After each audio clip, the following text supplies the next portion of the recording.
버지니아 울프 천재들.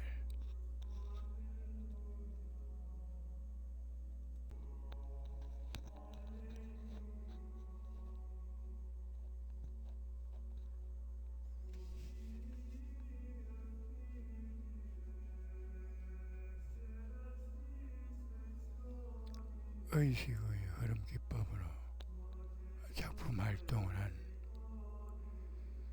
페미니스트 겸 사포이스트. 19세기 말이야 버지니아 울프는 런던의 최고 지성인 가문에서 태어났다. 비평가이자 사상가였던 아버지 레슬리 스티븐은 당대 대표적 문학 비평사, 18세기에 있어서의 문학과 사회의 저자였으며, 어머니는 빅토리아 시대를 상징하는 귀부인으로, 남편의 코닐 매거진 소속 작가들과 살롱 아티스트들의 그룹 역할을 한 줄리아 더그워스이다. 이런 엘리트 귀족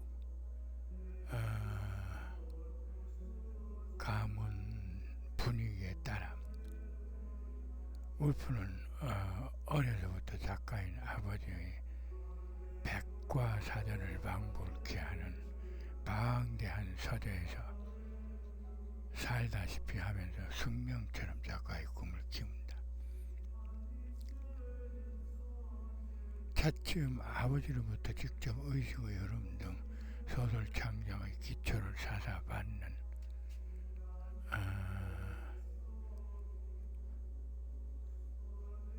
가운데 문학가의 기반을 닦는다. 그러면서 1895년에 어머니가 사망하자 울프는 최초로 정신 이상 증세가 나타났고, 그 와중에 1897년부터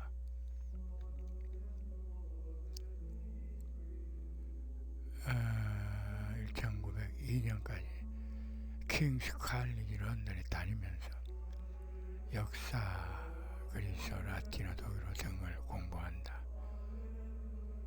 울프의 오빠 토비는 케임브리지 대학교에 입학한 후 리튼 스트레이트, 레너드 울프, 클라이브 벨, 덩컨 그랜트, 그리고 존 메이너드 케인스 등과 교우 관계를 맺었고, 덩달아 울프도 오빠의 친구들과 교류하게 되어 고든 스퀘어에 자리한 자택을 아지트로 블룸즈버리 그룹을 결성해 문학, 인문, 사회, 자연과학, 철학 등의 학문과 예술을 주제로 토론회와 품평회도 갖는다.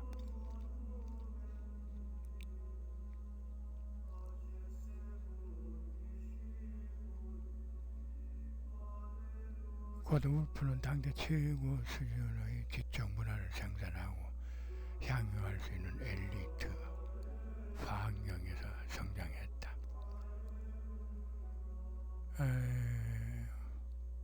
호사다마라고 얼마 뒤 이보 언니 스텔라가 사망하고, 1904년에는 아버지도 사망하자 울프는 두 번째 정신 이상 증세를 보이며 3개월에 걸쳐 병 속에 눕게 된 끝에 투신 자살을 시도했으나 미수에 그친다. 이어 1906년 오빠 토비마저 요절하자 울프의 정신은 극도로 혼란에 빠진다. 이때를 기점으로 울프는 평생에 걸쳐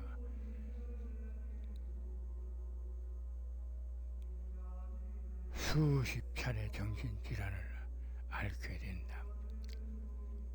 그 와중에 1907년 타임스 리터러리 서플리먼트에 서평을 실으면서 작품 활동을 시작.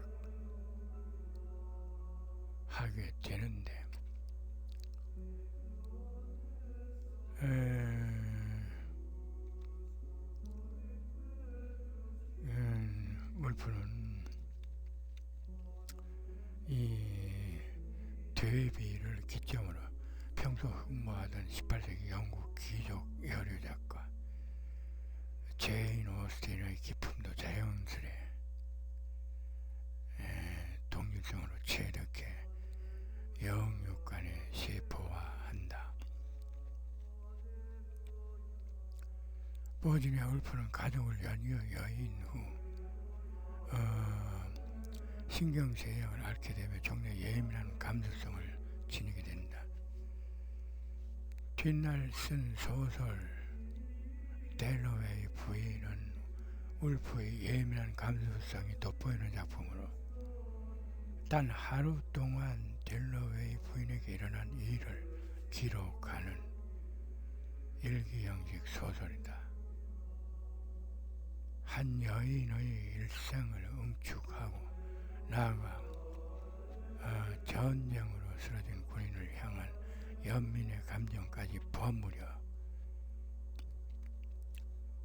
스토리로 개념화한 작품인데 그것은 울프의 예민한 감지성의 결실이며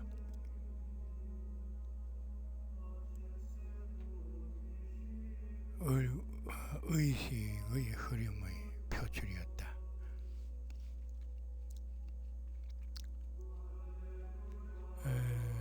1912년 룸메이트이기도 했고 또 오빠 친구이기도 한 레너드 울프가 버지니아에게 청혼한다.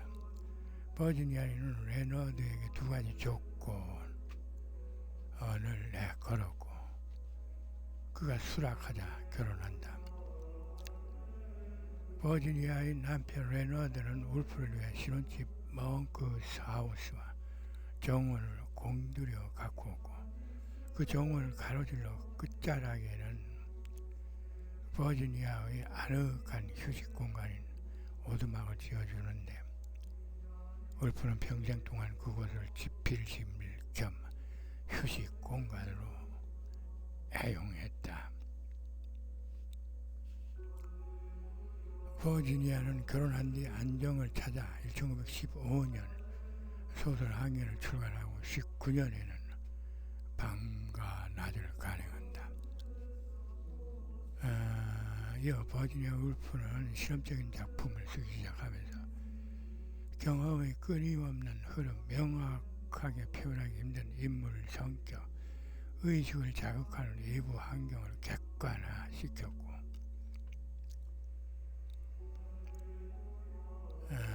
시간을 본질적으로 각기 다른 순간순간의 연속인 동시에 수년, 수세기의 흐름으로 경험하는 방식을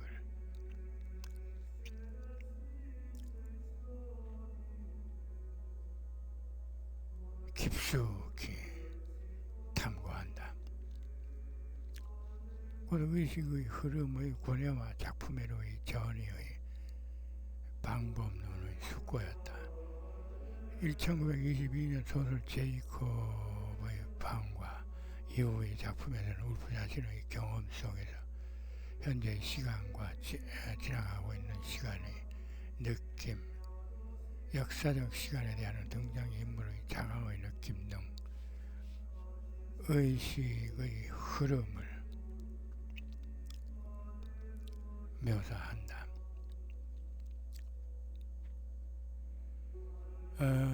버지니아 울프의 작품에 깊이 내재된 의식의 흐름 기법은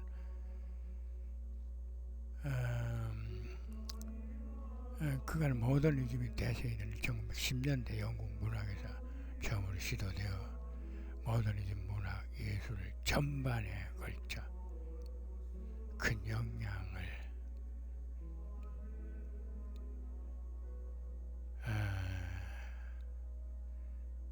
미쳐 센세이션을 불러일으키는 실험적 표현 기법으로 자동기술법과 유사하다. 의식은 통상 정신 영역으로 다룬다. 정신 분석학의 의식은 무의식과 대립하며 현상학에서 의식은 대상들의 중심이며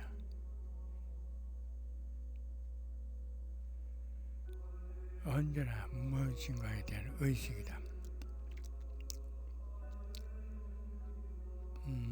의식의 흐름은 미국의 심리학자 윌리엄 제임스가 1890년에 사람의 정신 속에서 생각과 의식이 끊어지지 않고 연속된다는 것을 강조하며 논문 등에 기고한 것이 발단이다. 현대 소설에서 나타나는 심리주의 소설의 창작 기법인 일환인 의식의 흐름은 소설 속 인물의 파편적이고 무질서하며 잡다한 의식 세계를 자유로운 연상작용을 통해 가감없이 그려내는 방법이다. 의식의 흐름 기법을 사용하는 소설은 외적 서술권보다 인간의 내적 실존과 내면 세계의 실체에 관심을 집중한다.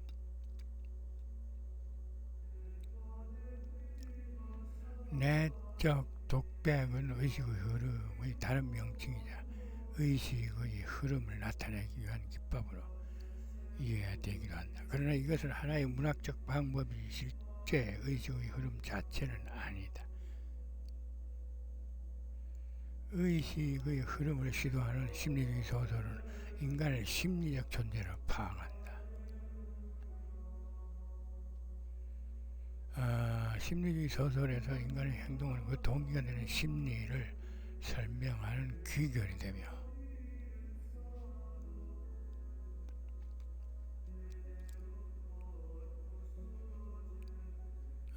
인상, 회상, 기억, 반성, 사색과 같은 심적 경험이 소설의 주된 내용이 된다.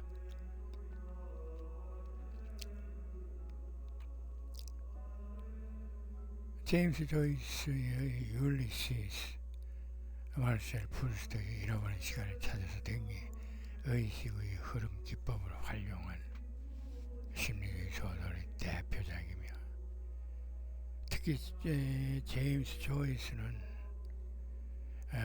소설 피네가의 경야에서 무의식의 흐름까지 서술한다. 버지니아 울프는 제임스 조이스, 마르셀 프루스트와 함께 의식의 흐름이라는 새로운 소설 기법을 시작하고 발전시킨 선구자이며 모더니즘 문학의 주요 작가로 손꼽힌다.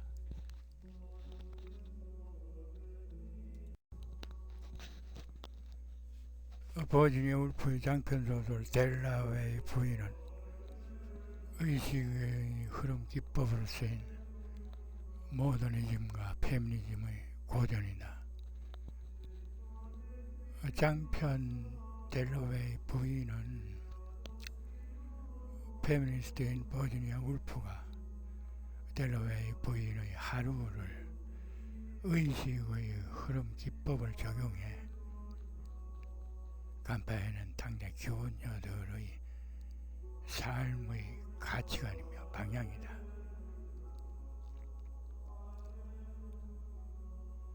소설 속의 델라웨이 부인은 스스로 손 놓았던 안주인 역할에 복귀한다. 그러나 작품 곳곳에 의식의 흐름 기법으로 흩뿌러진 기억과 감정의 무수한 파편들은 델라웨이 부인의 안주인 복귀를 강력 거부한다. 이 심리적 파편들로 구조된 거역이 의식의 흐름 기법의 제재이며 강점이다. 독자들이 군데군데 흩어져 있는 강점, 감정, 감각의 흔적을 재조립해 표면상 이야기를 뒤집을 계기를 마련할 수도 있는 것도 이 기법의 순기능이다. 소설 델러웨이 부인은 서점가에서 큰 인기를 얻었고, 저자 울프는 제임스 조이스와 함께 모더니즘 문학의 기수로 손꼽히는 계기가 되었으며, 페미니즘 문학사의 정점을 장식한 작품으로 역사적 의미를 더한 호평을 받았다. 페미니즘 에세이 자기만의 방은 버지니아 울프를 페미니스트의 상징으로 만들어갑니다.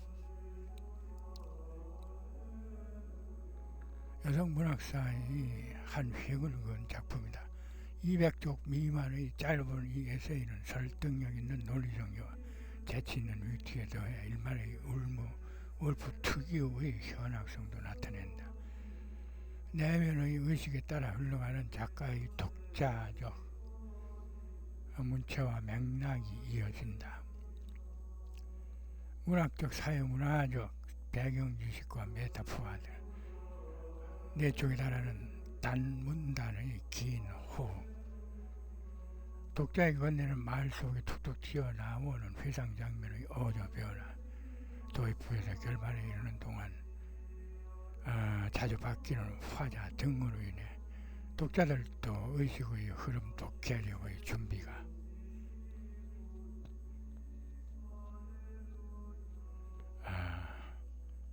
필요하다. 여성의 실상과 지위에 관한 짧은 에세이 자기만의 방이 울프의 작품 가운데 중요한 위치를 차지하는 까닭은 울프가 소설 작품의 기초가 되는 철학과 아이디어를 종종 이 에세이에서 도출하는 탓이다. 이 에세이는 20세기 초엽인 1929년에 출간되었지만 이후 20세기, 21세기에 이르도록 여성의 삶과 인권, 특히 여성 불평등 문제를 각성시키며 여성들에게 공감을 불러일으키고 있고, 일반 독자들에게도 강한 페이소스의 메시지를 전한다. 자기만의 방에서 울프는 자신의 분신인 나레이션을 통해 여성이 독립적으로 글을 쓰려면 도움과 자신의 방을 가져야 한다고 주장한다. 모두 울프가 주장하는 여성의 주체성과 독립성은 여타 작품인 델러웨이 부인 등대로 올랜드 등에서 지속적으로 나타나는 메시지이다. 1920년에 울프의 숙모인 메리 비턴이 인도 뭄바이에서 낙마사고로 숨지자 울프는 숙모의 유언으로 매년 500파운드의 유산을 받게 된다. 이 500파운드의 연금이 울프의 생계를 위한 노동을 대신했고 온전히 문학에 몰두하게 된 계기가 되며 에세이 자기만의 방이 그 결실 중 하나이다. 자기만의 방에서 울프는 닭고기와 커피를 포함한 메뉴와 웨이터의 서비스가 더해진 만족스러운 정식 외식 한 번에 5실링 9펜스를 지불했다라고 기록하는데,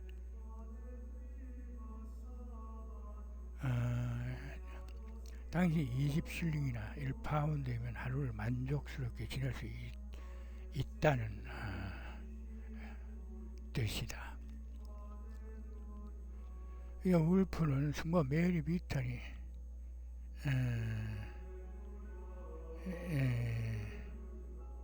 내게 준 유산의 은하와 지폐를 조금씩 꺼낼 때마다 박봉에 쩔쩔매달 쓰라림과 두려움에서 벗어날 수 있는 용기를 주었다고 눈물로 고백했다.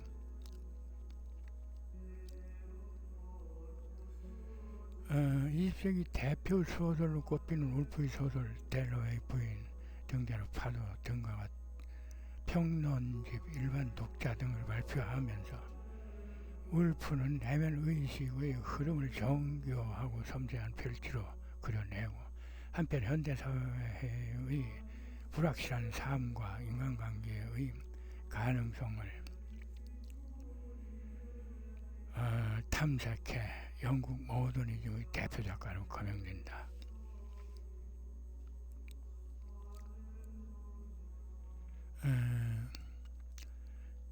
1970년대 이후 자기만의 방과 삼균이가 페미니즘 비평의 고전으로 재평가되면서 현대 들어서도 울프의 저작에 관한 연구가 활발해진다.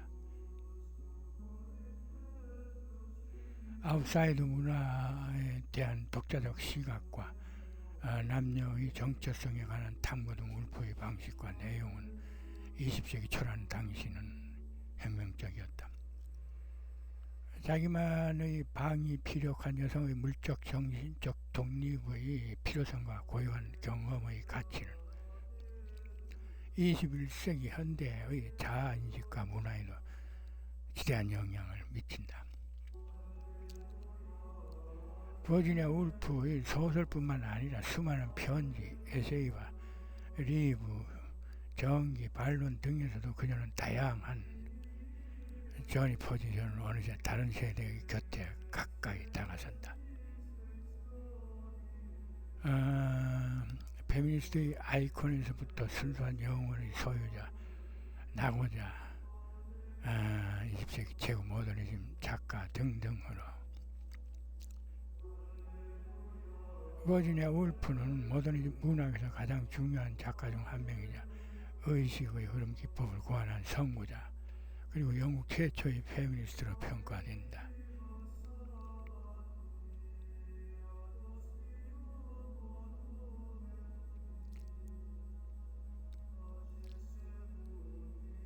(1970년대) 페미니즘의 대두에 따라 이전까지는 간과되었던 버지니아 울프의 페미니즘 작가로서의 측면들이 재조명되었고 후대의 페미니즘 사상에도 큰 영향을 끼친 중심 인물 중 하나로 재평가되었다.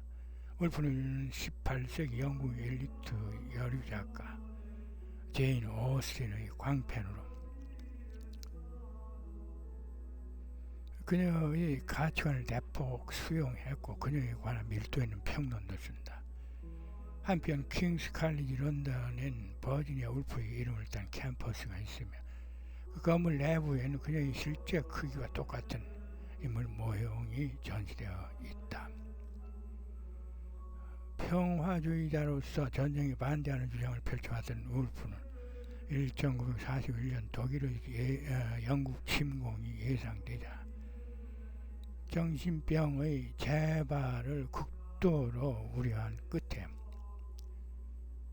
자살로 삶을 마감한다. 버지니아 울프는 1941년 3월 28일에 셀리라는 애견을 데리고 우주강으로 산책을 나갔다가 행방불명된다. 강가에 울프의 지팡이와 발자국이 있었지만 그녀를 찾지 못하다가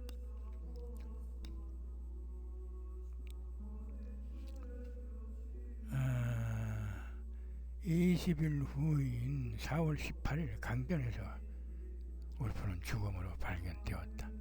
당시 입고 있던 코트 주머니에서 많은 자갈들이 발견되었고 서재에는 남편과 언니에게 남기는 유서가 있었다.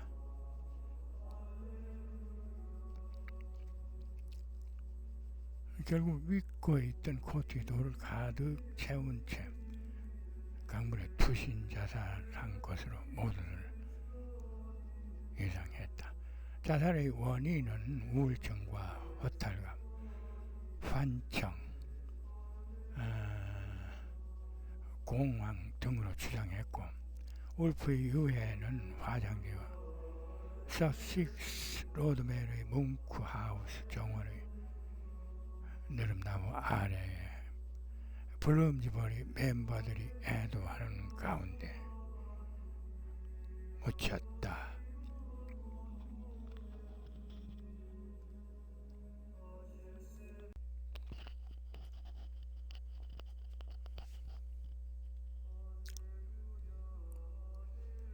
비타 색빌 웨스트. 비타 색빌 웨스트는 19세기 초 영국 켄트주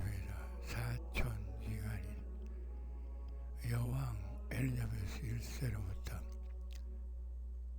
일전의 영지 노를 하사받은 섹필 웨스트 귀족 가문의 후손으로 태어났다. 대저택에서 어려서부터 엄격한 가풍에 따라 외출도 금지된 채 가정교사에게 교육을 받으며 기공녀로 자랐다. 엄격한 가풍에 따라 피터는 외로운 10대 시절을 보내는 동안 평소 동경하던 문학 습작에 매달려 소설, 희곡시 등 여러 작품을 쓴다. 통제와 규범의 한가운데서 자유를 갈망하며 자란 피터는 그 반작용으로 청소년기 학창시절 비너스를 닮은 미소녀 바이올렛 트리프시스와 동성애에 빠져 파리로 애정도피를 감행한다.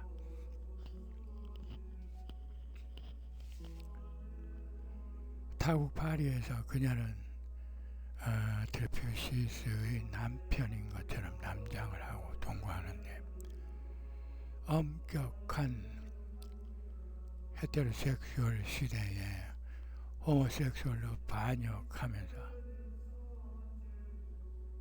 피터는 타고난 사포이스트 기질을 드러낸다.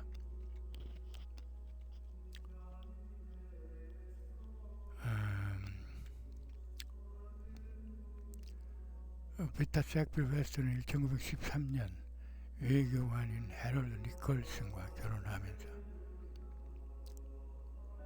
자신의 양성의 지향성을 이해해 줄 것을 요구했고 해럴드도 이를 쾌히 승낙한다. 종래 두 사람은 서로의 성 정체성을 존중하며 개방된 결혼 생활을 이어나갔다. 그 자유로운 분위기에 따라 기혼여임에도 섹필은 동성 애인들과 질펀한 연애로 세상을 떠들썩하게 만들곤 했다. 여성이라서 기회를 의무에 양보하는 것은 내가 아니라 여성에 대한 모욕이다.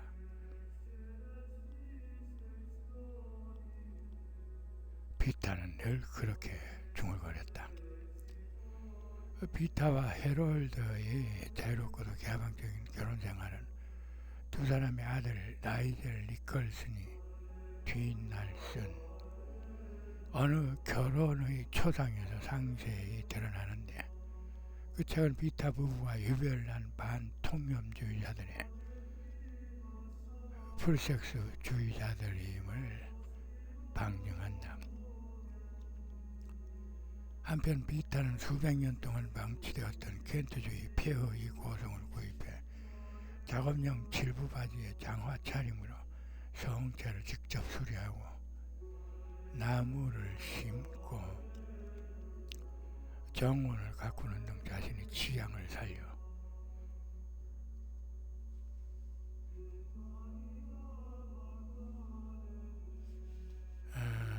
자신만의 아지트로 꾸민다. 이어 그 파사드에 가문의 문양을 새겨 영국 최고의 정원을 구비한 성체 시싱허스트 캐슬로 재탄생시켜 가드닝의 크리에이터로도 명성을 떨친다.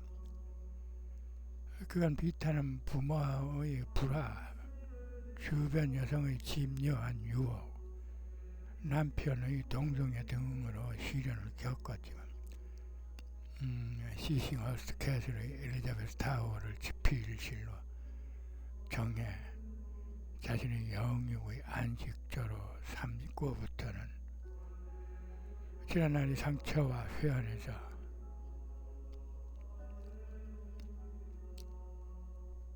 벗어날 수 있었다.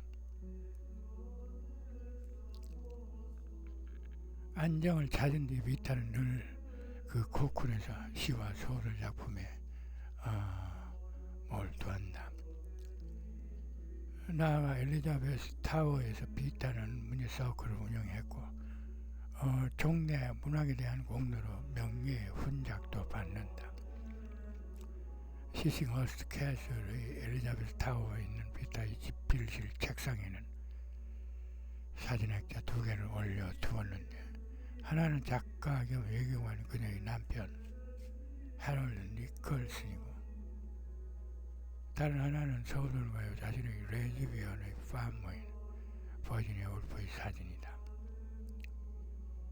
비타는 자신의 영육을 보듬어준 엘리자베스 타워에서 작업한 서사지, 전원과 시 선집으로 권위의 호손된 상을 2차례나 수상하며 평당과 독자들의 대여평을 얻는다. 그러나 이상하게도 나비들의 날갯짓은 늘 더 중요한 문제로 남았다. 모든 열정이 다하고 본문 중에서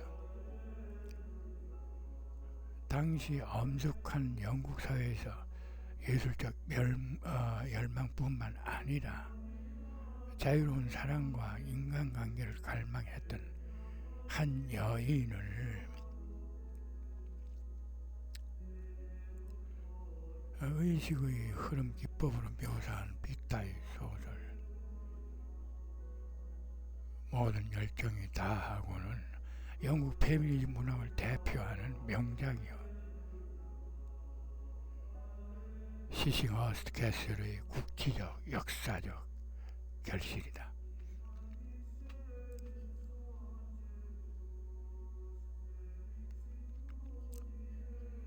버지니아 울프와 비타 섹필 웨스트 남자들한테 받은 상처가 이성에 대한 거부 반응으로 이어지기도 했지만 전성적으로 버지니아 울프와 비타 섹필 웨스트는 타고난 유전자도 동성을 향했다. 버지니아는 유년 시절 오빠의 상습 성추행, 어머니의 죽음, 분노에 찬 아버지, 동성에 대한 호기심, 우울증과 광기 등을 겪으며 불행하게 성장했다. 비타도 레즈비언 부치와 무단 가출을 검행하는 등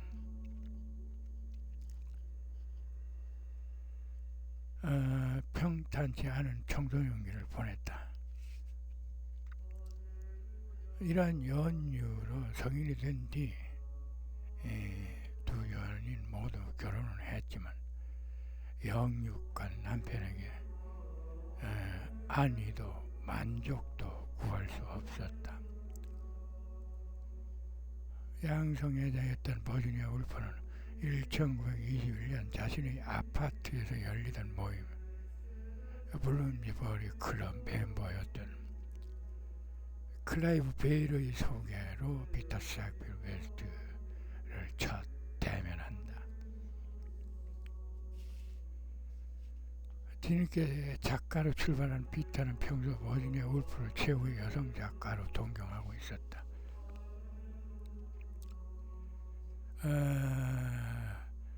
블룸스버리 클럽에서 둘은 처음 만나게 되는데 버지니아는 타고난 아니마의 천성대로 수줍은 소녀처럼 다사고했고 비타는 자신의 아니무스 천성에 따라 와인을 울프에게 선뜻 따라주는 등 타고난 외향성을 드러낸다. 버지니아는 뒷날 남성미가 넘치는 비타를 만난 뒤 일기에 머릿속이 몽롱했다고 수레했다. 이렇듯 사퍼스트 버지니아 울프와 비타는 첫 만남에서부터 서로에게 강한 매력을 느끼며 서로에게 빨려들어간다. 다음해 1922년에는 비타가 버지니아를 저녁 식사에 초대하면서 두 여인의 우정과 사랑은 급속도로 뜨거워진다. 시간이 지나면서 비타와 버지니아는 블룸지버리 아파트의 난로불 곁의 안락 소파에 나란히 앉아 버지니아는 비타의 머리카락을 손가락으로 헝클어뜨리고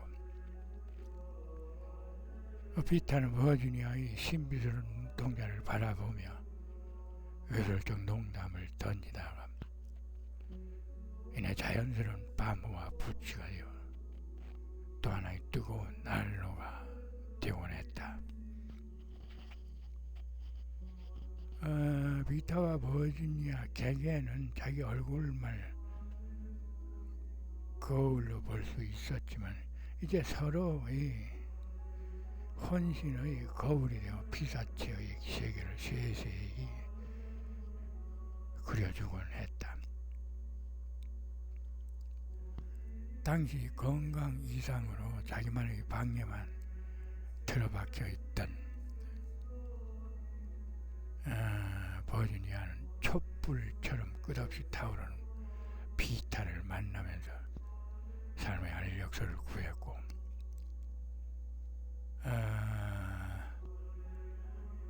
그건 미완으로 두었던 소설 델러웨이 부인과 등대로를 완성해 연이어 발표했다. 비타 역시 버지니아로부터 전인 미답의 섬세한 자극과 갈망의 기운을 경험하기에 이르렀고 그 새 기운을 에너지로 다소 미완의 소설과 논픽션 그리고 대표작이 되는 장편시 전원을 완성해 발표한다.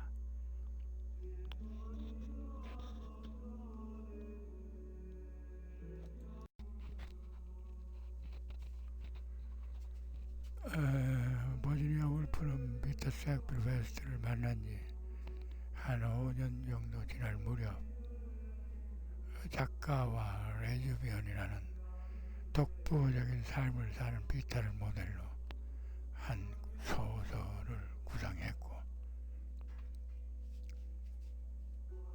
제목을 올랜도로 정한다. 소설 올랜도를 쓰면서 버지니아는 비타를 다각도로 탐정하는데 그녀의 생활 습관, 가치관, 가족사 또 그녀가 사는 공간 시싱허스트의 현황까지 파악해 소설에 담는다. 무엇보다도 비타의 아니무스와 사포이즘의 정체성 그리고 레즈비언 경험과 섹슈얼리티 철학을 탐구하고 울프 자신과의 동성애와 여태 여성 문제에 관한 토의 등에 대해서도 소설화시킨다.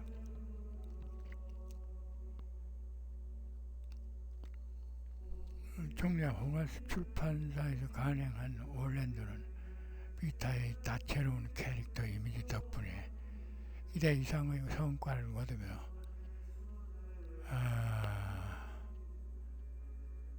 종래 버지니아의 대표작으로 자리하게 된다.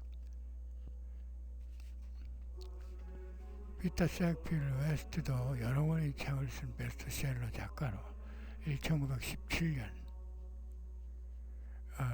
버지니아 울프와 남편 레너드가 세운 한명 출판사 호가스 프레스를 빛낸 작가로도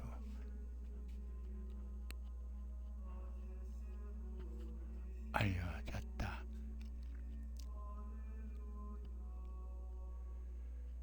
특히 자신을 모델로 한 소설 올랜도를 출간해 자신의 명성을 사회적으로 더욱 각인시켜준 호가스 출판사의 감사의 표시로 비타는 소설 에드워드인 그리고 노부인을 주인공으로 한 소설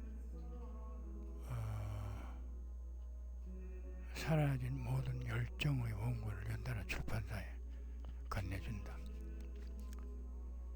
덕분에 호가스 프레스는 비타의 소설로 베스트셀러자를 연이어 평정해 재정적으로 큰 도움을 받는다.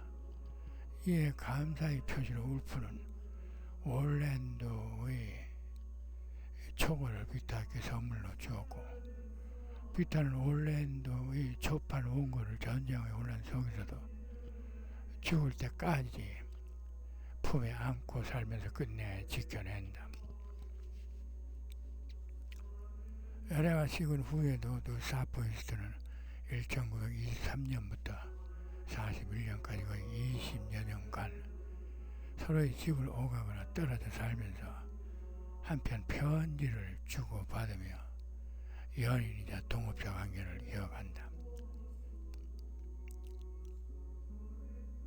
두 연인의 삶을 고스란히 담고 있는 소박한 굴뚝과 각양각색의 꽃들이 피어나는 멍쿠스 하우스와 안개 자욱한 시싱 허스트는 두 사포이스트의 꿈과 작품의 공간으로 안성맞춤이었고, 창조와 영감의 공동 스튜디오로도 손색이 없었다. 인류 문화사에서 눈부신 레즈비언으로 회자되는 두 작가의 많은 대표작이 이 시기에 탄생한다. 이때 두 연인의 영육을 더욱 밀착시키고 나아가 작품에 따른 비사나 에피소드를 기록으로 남기는 도구가 있었으니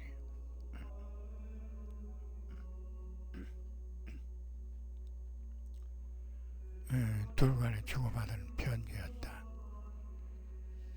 두 레즈비언의 서간지 나이비타 나이 버지나에 담긴 에피소드는 긴 세월 충격적인 친지의 죽음이나 전쟁, 사회적 대사건들과 소소한 일상사 등 다채로운 이야기로 가득하다. 편지에서 서로를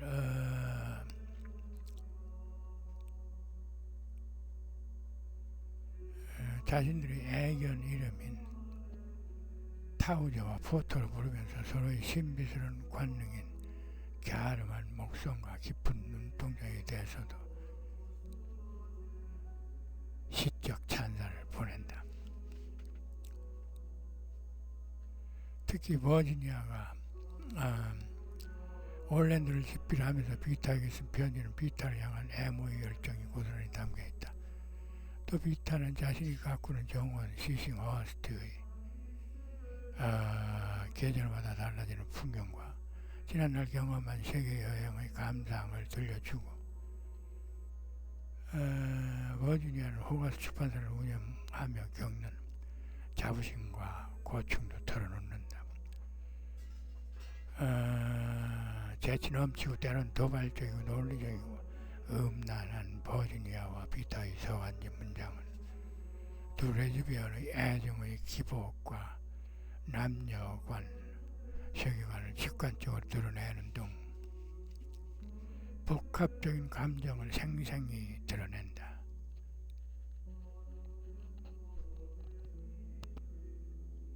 편지에서 서로의 습작들을 교환해 충고와 비평도 서슴지 않으면서 방향도 설정해주는 등 상호 작품 창조의 긍정적 동력을 공유하는데, 문학을 통한 공감대와 세계관이 두 레즈비언의 사랑과 창작의 불쏘시개로 작용한다.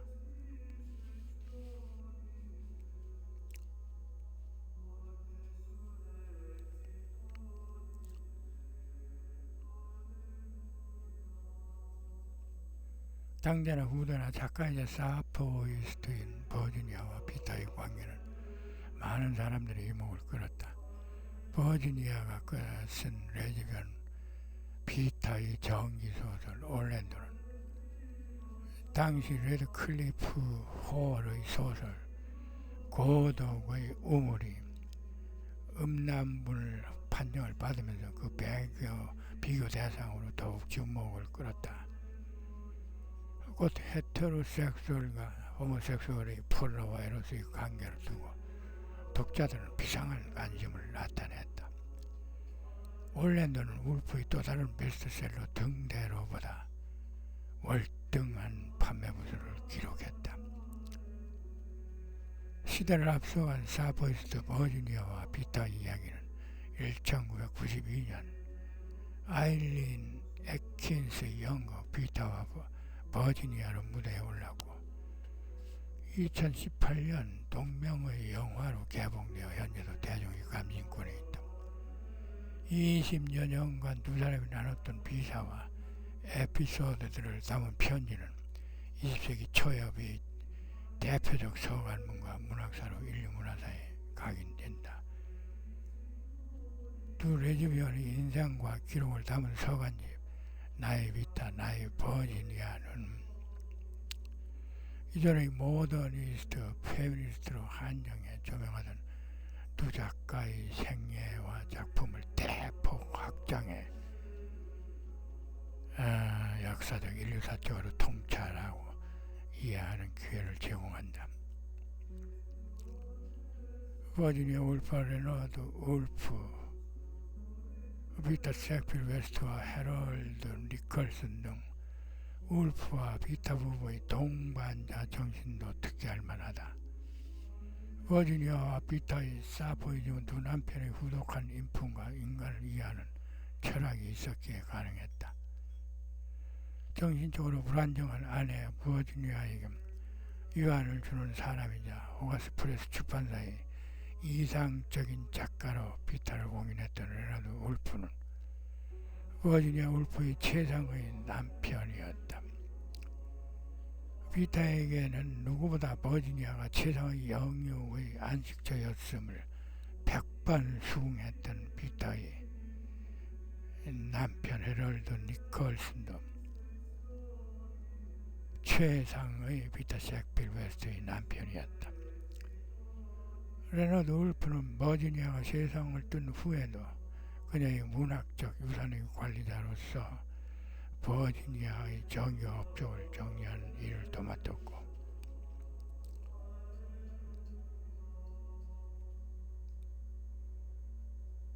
해럴드와 비타는 초지일관 각자의 삶의 방식을 고수하며 여생을 배려와 애틋함해로 한 동반자적 삶의 전형이었다. 1941년 버지니아 울프는 죽기 몇 달 전 자신의 친구에게 이런 편지를 남긴다. 남편 레너드와 바네사 언니, 이 외에 내가 진정했던 사람은 비타였다.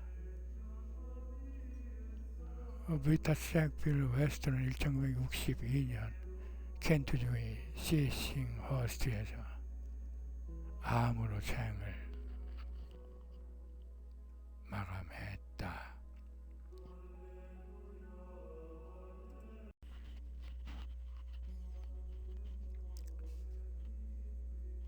버지니아 울프와 비타 섹필 웨스트의 레즈비언 정체성.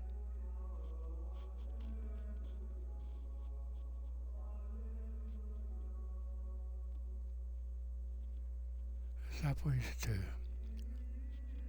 버지니아 울프와 비타 섹필 웨스트의 동성애는 스페인 인민시인 로르카와 그의 동무 라파엘 로드리크 등의 동성애에 비견되는 순수하고 아름다운 호모섹수얼이다.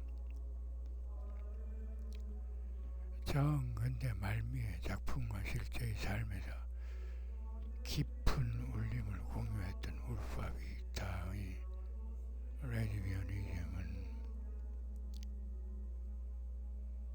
보다 문명화된 21세기 문명사회의 현존 인류에게도 실존적 페이소스로 와닿는 초미의 관심사이다. 인간의 정신은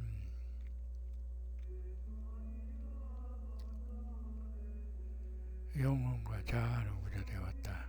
영혼은 선천적, 불변적, 진선미이며 자아는 후천적, 가변적, 진선미이다. 인간의 섹스를 이끄는 동물들처럼 원초적 생식성 하나로만 점철된 것이 아니라 리프로덕션, 포르노, 에로스, 아롤라스 등 4차원성으로 다양하게 구조되었다. 그 각각은 시차를 두고 자연 발생적으로 생성되었으며 우열이나 선악으로 가름할 수 없는 천부적 등가성이다. 인간의 사랑은 영혼의 동등률 4쿼터대, 자아의 동일성 4쿼터대를 공유한 대상과 결정된다. 동성애의 정체성은 동성과 성애성을 공유한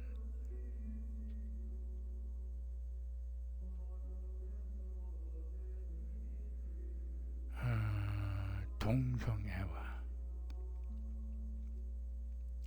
한편의 일방적 충동성을 도모한 동성간으로 세분된다.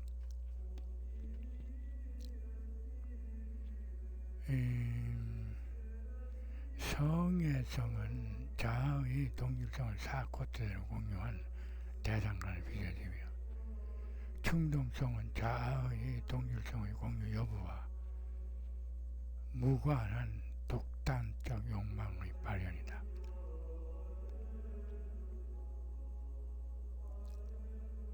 일반적으로 그 모두를 동성애로 통칭한다. 동성간이 목적인 동성애자들은 오스카 와일드, 알프레드 더글라스, 버트란드 러셀과 비트겐슈타인 등이다. 오스카 와일드와 알프레드의 동성애는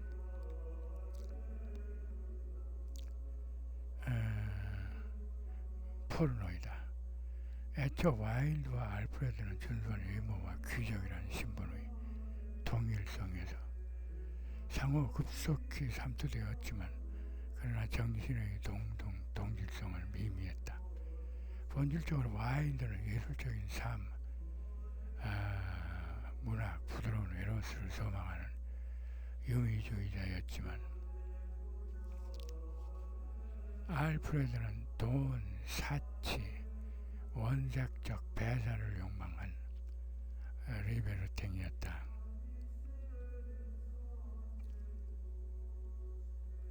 결국 이 동성애는 대상 간 자아의 동질성을 4쿼터대 이상 공유하지 못한 채 한편의 충동성을 탐하는 데 그친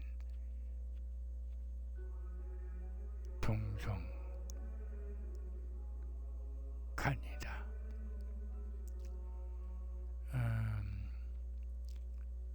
20세기 대공황의 중심인물이며 세계적 수리 철학가인 러셀은 한편 게이였다. 당시 러셀을 중심으로 게이 트라이앵글을 구성하던 비트겐슈타인과 칼 포포 간의 부식행위 사건은 지성계의 시대의 에피소드로 휘저린다. 원래 러셀의 바텀은 비트겐슈타인이었는데 돌연 과학 철학자 칼 포포가 그 자리를 대신한다.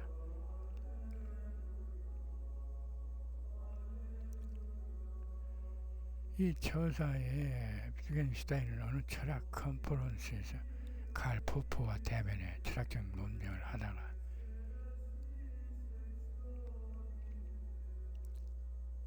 돌연 그에게 난로에 불붙은 부식갱이를 집어내 던진다.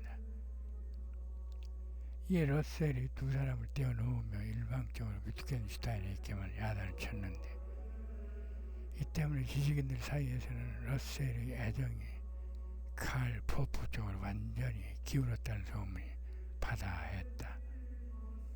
이 트라이앵글의 실체는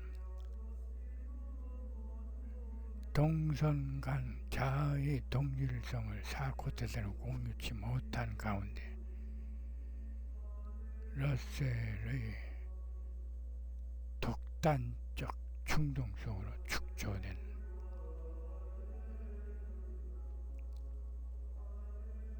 동성간이다. 동성애를 목표한 동성애자들은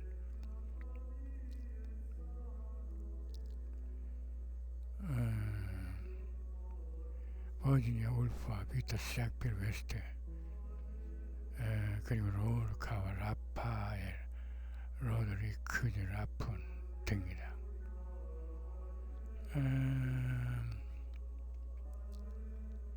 참여문학 활동을 할 무렵 롤카는 인민전선 동지 라파엘 로드리크즈 라푼과 지고지순한 동성애에 침잠되는데 이 동성애는 커플 간 자아의 동질성을 4쿼터대 이상 공유한 가운데 성애성을 빚어낸 동성애였다.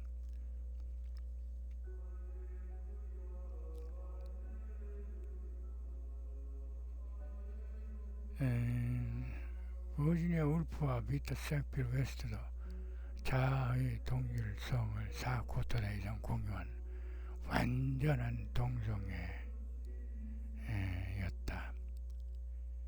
특히 울프와 비타는 영혼의 동성혈도 일정 부분 공유했으나 생식욕 불가라는 사랑의 필수 요소의 결여로 성애성 향유에 그친 일말의 비련의 동성애였다. 자아의 동질성을 4쿼터대 이상 공유한 동성과 성애성을 지향하면 동성애이며 자아의 동질성 공유 여부와 무관한 동성과 충동성을 지향하면 동성가 아니다.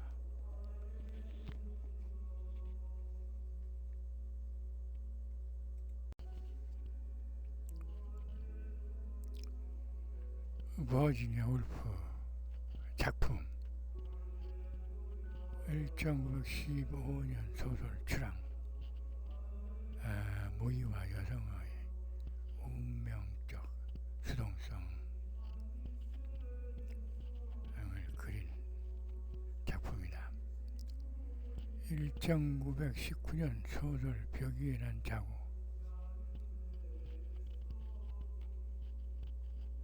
벽 위에 난 자고 그것은 달팽이였다.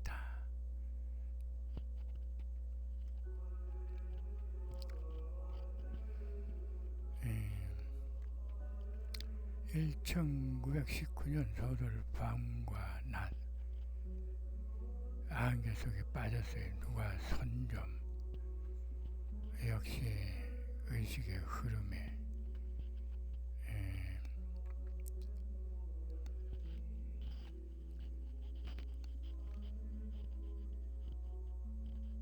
주저로 하는 소설이라고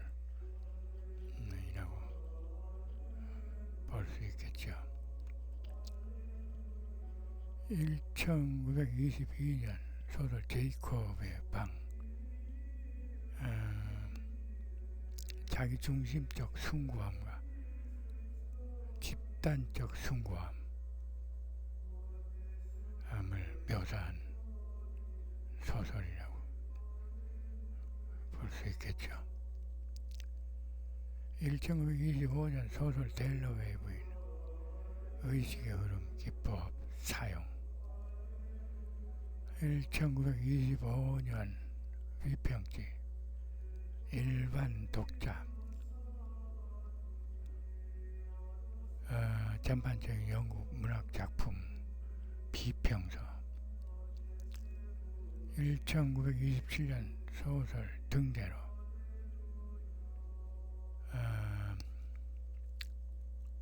한층 완숙한 기교를 발휘하는데 계속 반복되는 이미지 같은 시적 장치를 구사하는 사례가 돋보이고, 행위가 일어나는 시간을 제한함으로써 각 작품마다 빈틈없는 구조적 형식을 부여했다. 1928년 소설 올랜드 엘리자베스 1세 시대부터야 1928년까지 영국의 실상을 문학적으로 되살려낸 판타지 역사물이다. 1929년 에세이 자기만의 방, 대표적인 페미니즘 에세이로 손꼽히는 지금까지 영향을 끼치고 있다. 남성 중심 세계에서 여성 작가가 겪는 어려움을 다루는데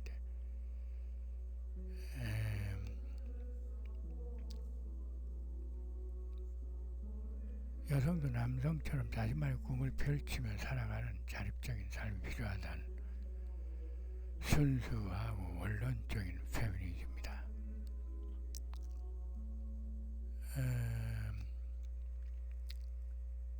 1931년 소설 파도, 의식의 흐름을 기록한 이야기로 독자가 어린 시절부터 노년기까지 등장인물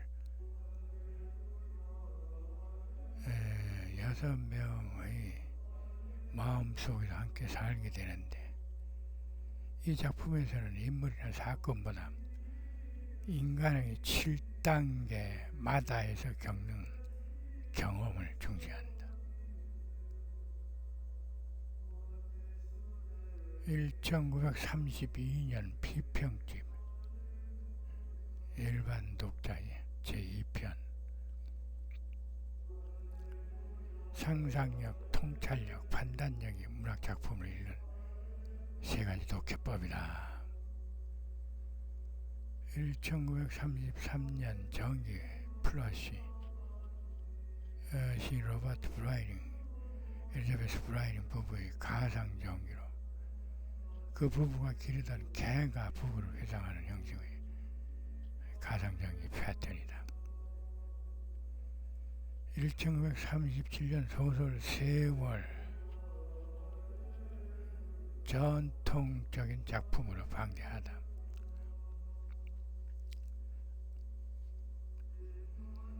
1938년 소설 삼기인이 직설적 논쟁적인 어조로 가부장적 파시즘의 유기성을 지적. 1940년 정의 로저 프라이어의 일생, 미술평론가 로저 프라이어의 일생을 그린 정통 전기다. 1941년 소설 막간, 델러웨이의 부인처럼 단 하루 동안 일어나는 일이지만 영국의 역사를 보여주는 한 마을의 가장행렬을 등장시킴으로써 더욱 확장된 시간을 암시하고, 동시에 독자에게 전쟁이 임박했다는 것을 계속 일깨워준다. 울프는 막간을 완성한 뒤 정신불안 증세가 재발해 서섹스의 집 근방 우주왕에 투신 자살한다.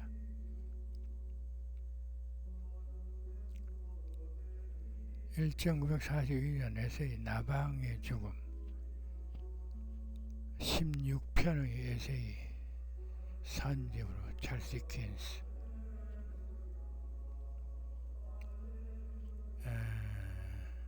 등 근현대의 탁월한 작가와 저술가를 조명한 격조 높은 정기적 에세이이다. 울프의 독자적 문학관, 언어관, 역사관, 예술관을 피력한 비평적 에세이로 예리한 스펙트럼 위치를 발한다.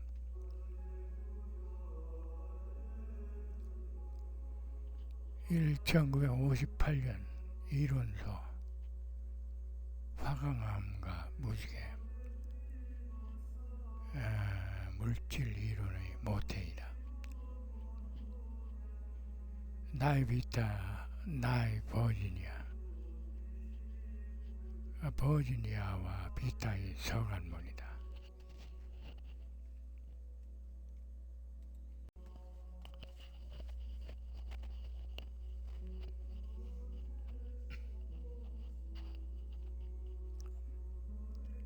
Tuesday,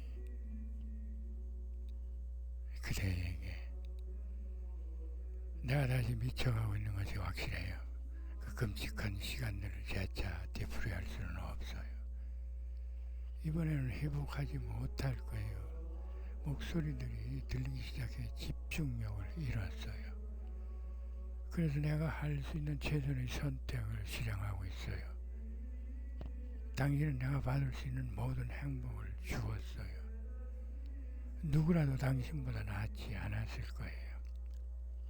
이 병이 오기 전까지의 우리들보다 더 행복한 커플은 없을 거예요. 이제는 견딜 수 없어요.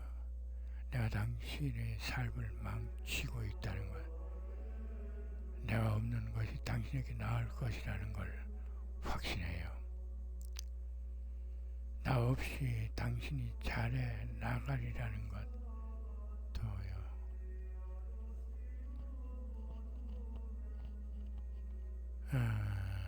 보다시피 이젠 글도 제대로 못 쓰겠어요. 읽을 수도 없어요. 내가 하려는 말은 난 내 모든 행복을 당신에게 비치고 있음이 틀림없어요. 지극정성으로 나를 더할 나위 없이 잘 보살펴 주었죠. 이 말은 하고 싶어요. 누구나 아는 사실이죠. 누군가 나를 구할 수 있었다면 그건 당신이었을 거예요.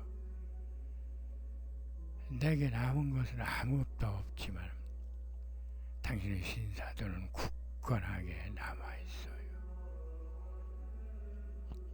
계속 당신의 삶을 망치며 살 수는 없어요. 어느 커플도 우리보다 행복할 수는 없었을 거예요. 버지니아.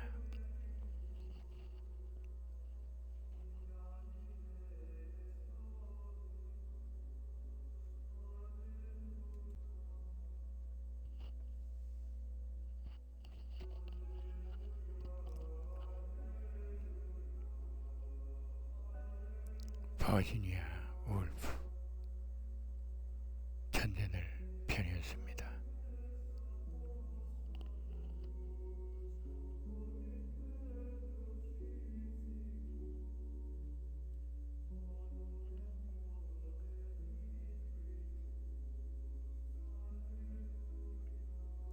감사합니다.